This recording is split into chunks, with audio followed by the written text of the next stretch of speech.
Prabowo Subianto menginginkan retret kepala daerah digelar lagi tahun depan 2026.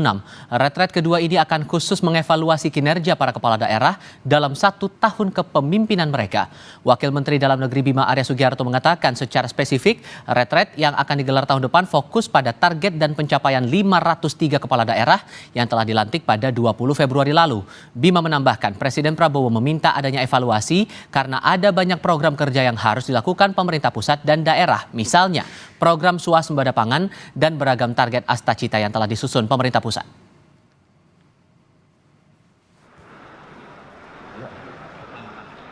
Presiden mengapresiasi penyelenggaraan retreat ini, bahkan beliau meminta Kemendagri untuk kembali menyelenggarakan retreat ini pada tahun 2026, kira-kira begitu.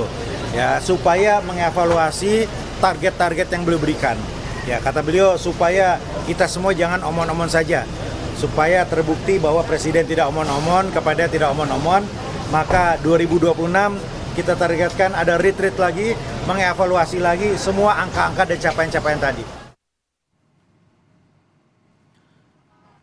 Ketua Dewan Pimpinan Pusat Partai Demokrasi Indonesia Perjuangan Puan Maharani memastikan kepala daerah dari partainya yang absen retret akan ikut pada pembekalan gelombang kedua. Sejumlah kepala daerah belum ikut retret pertama termasuk dari Provinsi Bali. Puan memastikan ketidakhadiran mereka bukan karena instruksi khusus dari Ketua Umum PDI Perjuangan Megawati Soekarno Putri.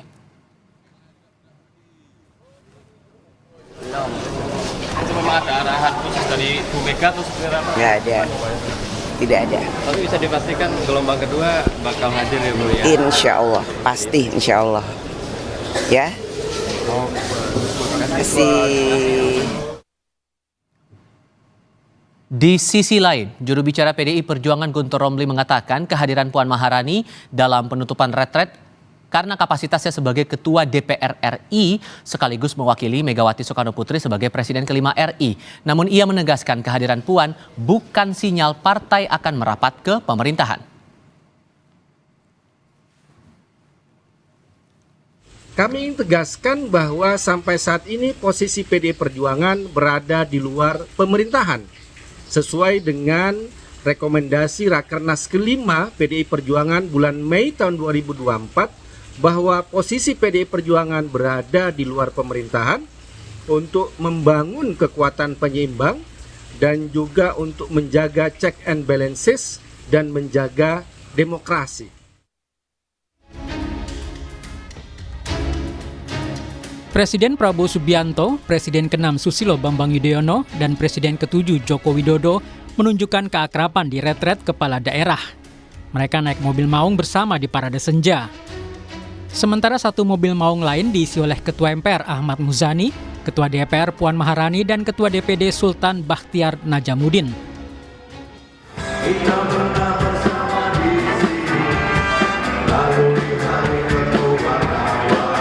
Keakraban juga terlihat saat gala dinner yang digelar usai upacara Parade Senja dan penurunan bendera. Usai jamuan makan malam, Prabowo, SBY, dan Jokowi nyanyi bersama.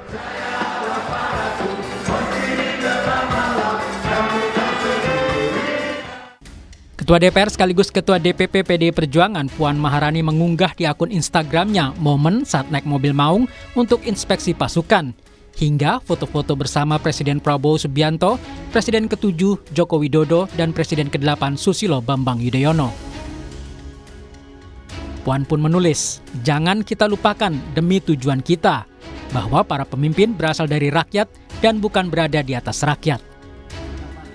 Sebelumnya sempat keluar surat instruksi dari Ketua Umum PDI Perjuangan Megawati Soekarno Putri agar para kepala daerah dari PDIP menunda kehadiran di retret. Namun akhirnya beberapa kepala daerah dari PDIP, salah satunya Gubernur Jakarta Pramono Anung, mengikuti retret sampai selesai. Direktur Eksekutif Indikator Politik Indonesia Burhanuddin Muhtadi mengatakan kehadiran Puan di penutupan retret untuk mendinginkan suasana yang sempat memanas setelah keluarnya perintah dari Megawati tersebut. Namun, apakah PDIP akan ikut koalisi pemerintah? Burhan menduga PDIP akan tetap di luar pemerintahan. Dugaan saya, meskipun Mbak Puan sekarang sangat dekat dengan Presiden Prabowo, luntang-lantung ke sana kemari, tetapi keputusan akhir di tangan Ibu Mega. Dan menurut saya Ibu Mega makin memberikan sinyal bahwa PDI Perjuangan sebaiknya di luar terutama sejak drama berkaitan dengan Mas Hasto. Dan itu bagus buat masyarakat sipil, Cindy. Patut ditunggu sikap PDI Perjuangan pasca kehadiran Puan Maharani di retret kepala daerah. Gabung atau di luar koalisi. Tim Liputan Kompas TV.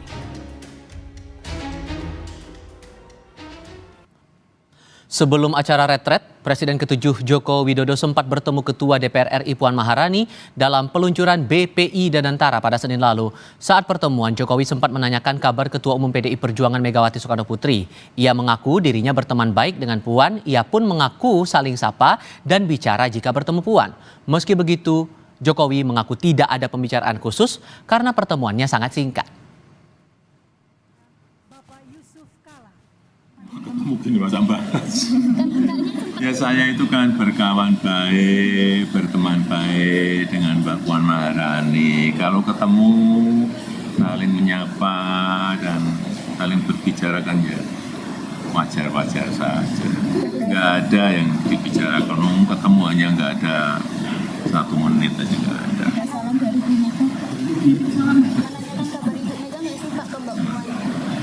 Ya kalau ketemu Mbak Puan pasti yang ditanyakan itu. Udah. Ketua DPP PDI Perjuangan Puan Maharani menunjukkan keakrabannya dengan Presiden Prabowo Subianto, Presiden ke-6 Susilo Bambang Yudhoyono, dan Presiden ke-7 Joko Widodo kala penutupan retret kepala daerah di Akademi Militer Magelang, Jawa Tengah. Sikap Puan ini juga mencairkan ketegangan setelah Ketua Umum PDI Perjuangan Megawati Soekarno Putri sempat menunda gubernur dari PDI Perjuangan menghadiri retret. Apakah kedekatan dan cairnya komunikasi Puan dengan Prabowo akan berujung pada masuknya PDI Perjuangan dalam koalisi pendukung Prabowo? Kami diskusikan bersama juru bicara PDI Perjuangan Guntur Romli, bergabung juga bersama kami Sekjen Partai Golkar Sarmuji, dan Direktur Eksekutif Parameter Politik Indonesia Adi Prayitno. Assalamualaikum semuanya, selamat sore. Assalamualaikum warahmatullahi wabarakatuh. Terima kasih semua sudah bergabung. Terlepas bahwa Anda sudah menegaskan bahwa ya itu bukan berarti bahwa PDIP bergabung ke pemerintahan, Mas Guntur, tapi kan foto yang beredar di publik, Mbak Puan foto dengan Pak Jokowi, Pak Prabowo, Pak SBY dibaca publik, nih kayaknya nih tanda-tanda PDIP gabung ke koalisi pemerintahan. Jadi kalau saya tegaskan sekali lagi, jadi itu sinyalemen atau bukan nih? Ya Mas, kehadiran Mbak Puan kan memang beliau diundang sebagai Ketua DPR RI. Dan yang hadir kan tidak hanya beliau, tapi juga Mas Ahmad Muzani, Ketua MPR, dan juga Pak Sultan ya, Ketua DPD. Nah, beliau hadir dalam kapasitas sebagai Ketua DPR RI. Nah, terkait foto yang berempat ya, dengan Presiden Prabowo, dengan SBY dan Jokowi, memang beliau juga mewakili Ibu Ketua Umum, Ibu Megawati Soekarno Putri, yang juga diundang dalam retret sebagai Presiden Republik Indonesia yang kelima. Jadi kalau foto itu ya posisinya beliau memang mewakili Ibu Mega sebagai Presiden Republik Indonesia yang kelima. Jadi jangan dibaca ada perubahan sikap politik PDI Perjuangan ke depan, karena sikap politik kami ya mengikuti rekomendasi Rakernas kelima Mei 2024 bahwa PDI Perjuangan itu tetap berada di luar pemerintahan. Dan kalau dibilang bahwa beliau mewakili DPR, kan ada ketua MPR juga di situ, ada ketua DPD juga di sana, Bang. Iya betul, makanya kalau foto yang ditayangkan sekarang ini kan ada Mbak Puan bersama Presiden Prabowo, bersama Pak SBY, bersama Pak Jokowi, kan beliau juga mengatakan bahwa beliau mewakili Ibu Megawati yang diundang dalam retret sebagai Presiden RI yang kelima, tapi beliau berhalangan hadir, Ibu Mega berhalangan hadir, makanya juga diwakili oleh Mbak Puan. Jadi dibacanya itu seperti itu, Mas. Gitu. Oke, kalau Pak Sarmuji mewakili Golkar dan Kim nih, buat Kim PDI Perjuangan ini posisinya masih dipandang cukup krusial untuk memperkuat posisi Kim plus di pemerintahan? Ya, pertama kami ingin tegaskan, kami loyal kepada Presiden. Jadi kalau Presiden memandang PDIP perlu masuk dan ketemu titik komunikasinya, bagi kami tidak ada persoalan. Meskipun dalam beberapa kesempatan Pak Presiden Prabowo sudah menyatakan, andaikan PDI berada di luar pemerintahan pun itu bagus buat demokrasi. Itu kapan hari saya mendengarkan langsung pidato Pak Presiden Prabowo. Jadi bergabungnya PDIP dengan Kim ini akan sangat tergantung dari dua sosok. Pertama ya Presiden Prabowo sendiri, yang kedua ya Ibu Megawati sendiri. Apakah Ibu Megawati akan memutuskan PDIP mau bergabung dalam koalisi Indonesia Maju? Itu memang menjadi spekulasi yang besar, mengingat di dalam Kim ini ada beberapa tokoh yang Ibu Megawati sampai sekarang belum pernah ketemu. Misalkan dengan Pak SBY, Bu Megawati rasa-rasanya belum pernah ada pertemuan yang bersifat kekeluargaan sekalipun. Apalagi kemarin Pak Prabowo, Pak Presiden mengundang Pak Jokowi juga dalam beberapa kesempatan. Ini apakah akan menjadi faktor penghalang atau tidak, itu sangat tergantung dari Ibu Megawati tersendiri. Tapi sorry saya potong di situ Pak Sarmuji. Tapi kalau membaca kehadiran Mbak Puan saat itu, apakah ini keberadaan Mbak Puan sebagai penjembatan komunikasi antara Bu Mega dengan Pak Prabowo setelah keluar instruksi untuk kader-kader PDIP yang jadi kepala daerah untuk tahan dulu, jangan gabung ke Magelang? Dalam beberapa konteks mungkin iya, mungkin bisa menjadi jembatan. Misalkan dalam konteks retreat, mungkin bisa Mbak Puan menjadi jembatan. Apakah kader PDIP yang menjadi kepala daerah akan ikut retreat atau tidak. Tetapi dalam pengertian bergabung dalam koalisi, terus terang kalau melihat statement-statement termasuk Mas Guntur Romli sendiri, kami juga tidak yakin, karena Mas Guntur Romli sendiri juga tidak yakin gitu. Kalau orang PDIP sendiri tidak yakin bahwa Mbak Puan merupakan representasi, lalu bisa menjadi jembatan bagi koalisi, ya apalagi kami orang di luar PDIP. Kalau Mas Adi menangkapnya juga yang sama atau ada hal lain yang dibaca dari manuver ini? Ya saya kira memang agak rumit ya kalau selalu mengaitkan apakah PDIP itu berada di luar kekuasaan atau ingin berkoalisi. Bagi saya secara prinsip kalau melihat Puan Maharani memang adalah sosok yang memang bisa berpenetrasi dengan semua elit-elit penting di negara kita. Dengan Prabowo akur, dengan Jokowi akur, dengan SBY tidak ada persoalan apapun. Tapi memang tidak bisa itu disimplifikasi bahwa seakan-akan PDIP itu ingin menjadi bagian dari koalisi pemerintah. Karena kalau mau jujur per hari ini, memang kalau kita mau bicara tentang formalitas, tentu PDIP masih berada di luar kekuasaan. Dan masih banyak juga kelihatan sekali gestur tubuh politik PDIP itu kelihatan ingin berada di luar kekuasaan. Seperti Bang Guntur Romli ini kan saya kira mengamplifikasi bagaimana sebagian besar sebenarnya suara-suara PDIP itu ingin menjadi bagian di luar kekuasaan sebagai oposisi. Dalam konteks inilah sepertinya memang kalau kita melihat rata-rata secara umum, ada yang kemudian memaknai PDIP itu ingin bergabung, ada juga yang menganggap ingin berada di luar. Bagi saya, PDIP dalam praktek politiknya hari ini, judulnya saja berada di luar kekuasaan, tapi secara praktik sudah melakukan kerjasama dengan Prabowo Subianto. Kita bisa cek satu persatu, begitu banyak kebijakan politik Prabowo yang diamini dan bahkan didukung total oleh PDIP. Terkait dengan kenaikan PPN 12%. PDIP menjadi partai yang terdepan menyetujui. Terkait misalnya juga tentang efisiensi anggaran yang begitu banyak dikritik oleh berbagai kalangan. PDIP menjadi partai yang kemudian paling depan memberikan dukungan politik. Termasuk juga bagaimana kebijakan-kebijakan politik lain yang ada di DPR. Oleh karena itu bagi saya Mas Tifal, ketimbang misalnya kita itu dispekulasikan untuk melihat apakah PDIP di luar ataupun di dalam, per hari ini saya justru ingin melihat dalam praktek politiknya PDIP itu sebenarnya sudah menjadi bagian dari kekuasaan politik Pak Prabowo tanpa harus misalnya melihat kader mereka itu menjadi menteri ataupun wakil menteri. Itu yang menurut saya per hari ini kita bisa lihat bagaimana praktek politik PDIP. Tapi sesungguhnya kalau di internal PDIP sendiri Mas Guntur, apakah keinginannya berharap sampai ke akar rumput begitu ya? Apakah ada keinginan sesungguhnya dari para kader bahwa PDIP ini bisa ikut bergabung ke pemerintahan atau justru tetap berada di luar pemerintahan? Tapi jawabnya nanti ya. Kita lanjutkan di segmen berikutnya. Usai jeda berikut.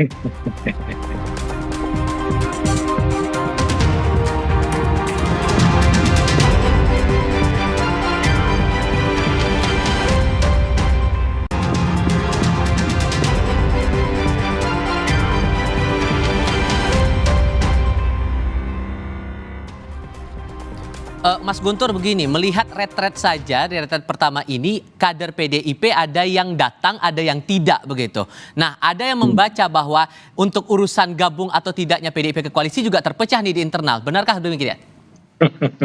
Jadi gini Mas, kalau terkait dengan posisi politik PDI Perjuangan, kami itu tegak lurus dengan keputusan Ibu Ketua Umum. Kemudian juga kami tegak lurus dengan keputusan penting partai, seperti yang saya sampaikan di awal, bahwa dalam Rakernas kelima, posisi PDI Perjuangan itu berada di luar pemerintahan. Nah, apakah ada kemungkinan untuk mengubah? Bisa, ada dua. Pertama, perubahan sikap politik dari Ibu Ketua Umum. Nah, sampai sekarang tidak ada perubahan. Kemudian yang kedua, perubahan itu ditentukan juga dalam Kongres. Nah, Kongresnya itu juga belum. Jadi, posisi politik PDI Perjuangan sampai saat ini itu berada di luar pemerintahan. Nah, menurut kami juga ya, terkait dengan retret, kemudian juga sikap politik PDI Perjuangan, menurut kami itu jangan terlalu banyak dibahas atau dispekulasikan lah. Karena terlalu banyak energi yang difokuskan kepada hal tersebut, padahal dalam sisi yang lain ada persoalan kerakyatan, persoalan masyarakat, ada puluhan ribu PHK dari Seritek, kemudian juga beberapa perusahaan yang lain, kemudian juga terkait masalah rupiah, kemudian saham yang tidak baik-baik saja.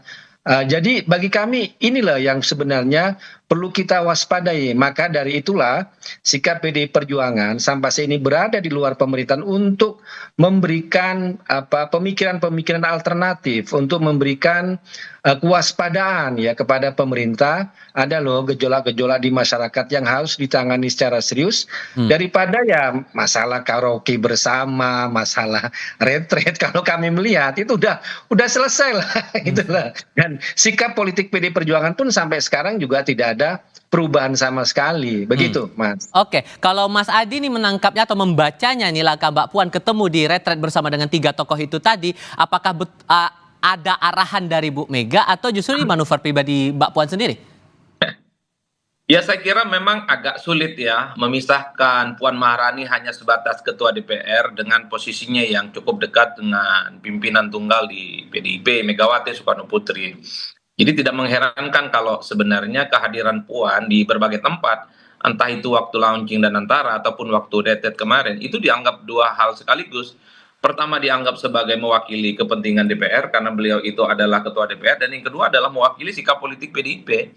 Karena kalau kita hitung Mas Tifal ya, kita kan tahu setelah ada instruksi boykot retret yang ada di Magelang, 3 hari setelah itu kader-kader PDIP yang tidak ikut retret secara perlahan satu persatu mengikuti retret. Bahkan Ahmad Basarah dalam konferensi pers mengatakan tidak ada instruksi dari PDIP untuk kader-kadernya memboikot retret yang ada di Magelang. Itu kan mengkonfirmasi sebenarnya bagaimana secara umum sikap politik PDIP itu tercermin dalam dua hal sekaligus. Satu sisi memang berada di luar kekuasaan, satu sisi memang begitu banyak kader-kadernya kelihatan sekali ingin berada sebagai sebuah posisi, tapi pada saat yang bersama dalam praktik politiknya kader-kader PDIP tidak ada persoalan apapun jika melakukan kerjasama politik dengan Prabowo Subianto. Ini yang rumit sebenarnya PDIP hari ini, makanya di berbagai tempat saya selalu mengatakan PDIP ini judulnya saja berada di luar, tapi secara praktik hatinya itu sudah ada di dalam. Karena saya kira memang begitu banyak kebijakan-kebijakan politik Prabowo Subianto yang saya kira justru PDIP lah yang saya kira menjadi terdepan memberikan dukungan politik secara total. Oleh karena itu kalau mau bicara tentang sikap resmi ya tentu harus nunggu Kongres yang katanya dilakukan di bulan April. Tapi jelang menuju Kongres itu saya kira per hari ini kita tidak akan menemukan sikap politik PDIP secara formal ya yang akan berseberangan dengan Prabowo Subianto. Bahwa ada kader-kader PDIP yang kritis, memberikan feedback, memberikan saran terhadap kebijakan Prabowo, ya. Tapi kan itu sebagai sikap personal, tapi bukan sikap kelembagaan. Sikap kelembagaan tentu adalah bagaimana kebijakan-kebijakan politik Prabowo baik yang ada di parlemen ataupun secara kepartaian itu tercermin dari sikap politik yang selalu ditunjukkan oleh Puan Maharani yang dianggap sebagai anak ideologis persis ya dari Megawati Soekarno Putri. Jadi di situ Mas Tipal kalau saya membaca. Kalaupun kemudian PDIP ingin bergabung ke koalisi pemerintah Pak Sarmuji, sikap seperti apa yang ditunggu oleh Golkar dan Kim? Pak Sarmuji boleh dibuka dulu audionya, mohon maaf. Oke. Oke, boleh diulang lagi Pak, silakan. Ya, bergabung di koalisi itu ada konsekuensinya ya. Memang kadang-kadang ada konsekuensi yang tidak populis. Ada beberapa kebijakan yang barangkali ke depan dirasa tidak populis tetapi penting bagi rakyat. Kalau suatu saat Pak Presiden Prabowo mengambil kebijakan pil pahit entah apa bentuknya, maka konsekuensinya di dalam koalisi juga harus bersama-sama menanggung kepahitan itu. Kan tidak semua kebijakan itu bersifat populis seperti menurunkan harga atau kebijakan-kebijakan populis lainnya. Tetapi suatu saat pasti ada kebijakan yang penting bagi negara, bagi rakyat, tetapi bersifat pahit. Nah, apakah semua mitra koalisi siap dengan konsekuensi itu? Itu yang harus kita tanyakan sebelum PDIP bergabung. Tentu saja kami di dalam koalisi pasti akan seiya sekata, bau-membau, apapun keadaannya. Apakah Presiden mengambil kebijakan populis? Kami pasti dukung. Apakah Presiden akan mengambil kebijakan yang pahit tapi penting? Kami juga pasti akan bela. Itulah posisi pentingnya bergabung dalam mitra koalisi. Kalau nanti tidak menyadari konsekuensi itu, tentu saja akan sulit bagi sebuah partai untuk menentukan sikapnya.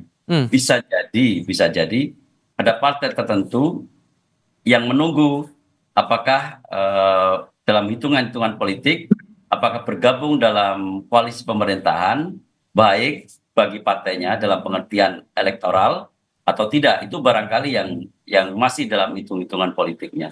Oke, walaupun kemudian ini jadi keputusan mutlak dari Ketua Umum Mas Guntur, tapi di akar rumput punya suara juga nggak kira-kira yang tentu pasti akan jadi pertimbangan Bu Mega untuk mengambil keputusan politik ke depannya? Apakah memilih bergabung atau tidak? Makanya kalau kita bicara soal suara dari PDI Perjuangan, dari akar rumput kan sudah tercermin misalnya dari suara-suara yang ada di Rakernas. Dan yang paling menentukan tentu saja nanti pada saat Kongres. Tapi saya ingin juga mengklarifikasi ya, Mbak Puan Maharani itu posisinya sangat penting di PDI Perjuangan. Beliau adalah Ketua DPP bidang politik dan beliau adalah representasi resmi dari PDI Perjuangan. Dan jangan lupa Mbak Puan juga adalah sering ditugaskan oleh Ketua Umum untuk membangun komunikasi politik dengan pihak-pihak eksternal, termasuk juga Mas Pramono Anung dan Mas Ahmad Basara. Jadi beliau tidak memiliki kepentingan pribadi ketika melakukan komunikasi dengan pihak luar, termasuk tentu saja itu sudah konsultasi dengan Ibu Ketua Umum. Jadi ini perlu kami garis bawahi bahwa segala komunikasi yang dibangun oleh Mbak Puan tentu saja itu berdasarkan penugasan dan konsultasi dengan Ibu Ketua Umum. Terus yang kedua juga adalah kami juga kurang setuju ketika Mas Adi tadi menyebut bahwa PDI Perjuangan sebenarnya sudah berada di dalam pemerintahan. Tidak, kami katakan secara resmi tentu saja tidak. Kemudian sistem kita ini kan presidensil. Dalam arti kalau kita masuk dalam sistem itu adalah kita menjadi anggota dalam kabinet presidensial itu. Nah, selama PDI Perjuangan ya tidak masuk dalam kabinet, maka kami mengatakan bahwa kami dalam masih posisi di luar. Nah, terkait dukungan terhadap pemerintah Prabowo tentu saja kami ini melakukan kritik yang proporsional, bukan yang membabi buta. Mana yang kami perlu dukung, mana yang perlu kami kritik, dan mana yang harus kami tolak. Jadi proporsionalitas itulah yang memberikan kesan seolah-olah PDI Perjuangan itu sangat berhati-hati dalam menentukan sikap. Tapi ini sikap kami seperti itu. Mas Adi, responnya gimana tuh? Tadi dibantah sama Mas Guntur. Ya memang agak beda sikap politik PDIP ketika SBY jadi presiden. Yang saya kira hampir semua kebijakan-kebijakan politik SBY itu tak ada yang benar bagi PDIP. Jadi wajar sekecil apapun keputusan saat itu selalu diprotes dan resistensi selalu muncul dari kawan-kawan PDIP. Per hari ini sikap politik PDIP berada di luar kekuasaan agak berbeda. Saya belum nemu nih sikap politik PDIP yang berseberangan dengan Prabowo Subianto. Sekalipun kebijakan-kebijakan Prabowo itu selalu diprotes oleh publik. Soal kenaikan PPN 12%, itu kan banyak kritik. Awalnya itu dikait-kaitkan dengan kebijakan politik sebelumnya. Di situ ada PDIP dan kemudian juga ada Pak Jokowi. Tapi kita tahu soal 12% naiknya PPN itu PDIP paling depan memberikan dukungan politik. Terkait juga misalnya soal program makan bergizi gratis. Compang-camping dikritik kanan kiri. Banyak publik yang mengkritik, banyak publik yang kemudian merasa tidak mendapatkan makan bergizi gratis. Tapi PDIP nggak punya sikap apapun. Agak beda ceritanya. Jangankan soal kebijakan. SBY batuk saja bagi PDIP. Dulu itu salah, Mas. Baik. Per hari ini kita tidak pernah mendengarkan bagaimana PDIP itu siap akan memberikan resistensi, kemudian apalagi menjadi opposite terhadap pemerintahan Pak Prabowo.